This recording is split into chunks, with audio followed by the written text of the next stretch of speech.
Bonjour tout le monde. En ce début d'épisode, après avoir quitté Roanne, nous sommes en Saône-et-Loire. Nous nous arrêtons sur la butte de Suin. Avec ses 600 mètres d'altitude, elle se dresse à l'extrême est du Charolais. Elle est située sur la ligne de partage des eaux entre l'océan Atlantique et la mer Méditerranée.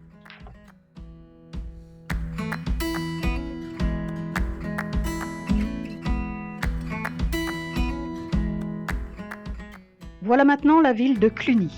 Commençons par l'église catholique Notre-Dame, qui date du XIIIe siècle. Bien sûr, également son abbaye, qui fait la notoriété de Cluny.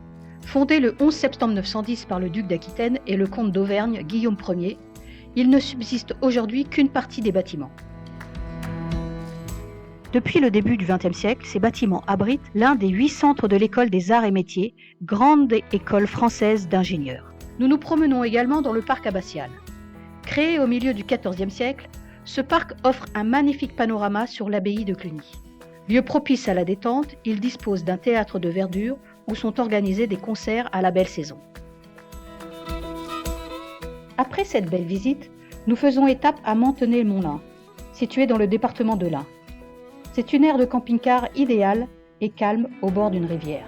80 km plus loin, le lendemain, nous voilà arrêtés au lac de Chalain. C'est un lac glaciaire du massif du Jura de 232 hectares.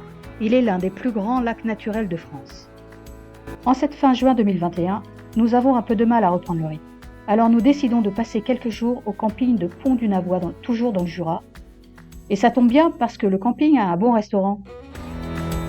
Après cette pause, faire la route est plus facile. Nous sommes ici au château de Joux. Au lieu d'histoire et d'architecture militaire, le château de Joux est un monument emblématique de la Franche-Comté.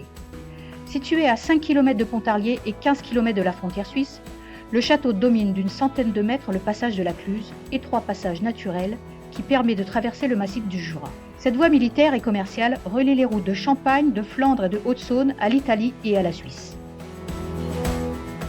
La source de la Loue jaillit d'une grotte creusée dans un cirque rocheux. Elle offre un spectacle saisissant. Une fois devant cette falaise de 150 mètres de haut, il se dégage quelque chose de vraiment mystérieux.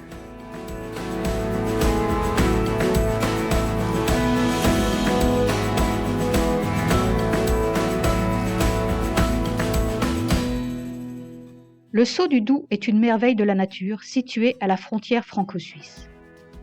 Cette retenue naturelle mesure plus de 3500 mètres de long, de 100 à 200 mètres de large et jusqu'à 40 mètres de profondeur.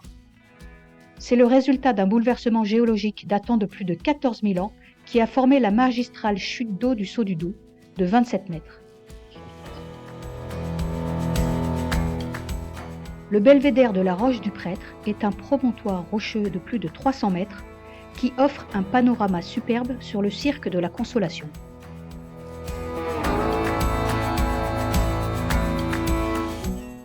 Nous sommes ce soir à Montreux-Château, une commune située dans le département du Territoire de Belfort. L'aire de camping-car se trouve juste à côté de la rivière Saint-Nicolas qui prend sa source dans le massif des Vosges. Le Grand Ballon est le point culminant du massif des Vosges. Il s'élève à 1424 mètres. On peut y voir un monument en l'honneur des Diables Bleus, c'est-à-dire les chasseurs alpins de la Première Guerre mondiale, qui a été érigé en 1927. Le sommet est également équipé depuis 1997 d'un radar servant à l'aviation civile pour la gestion du trafic aérien du Centre de contrôle régional de Reims, ainsi qu'à l'approche des aéroports internationaux de Mulhouse et Strasbourg.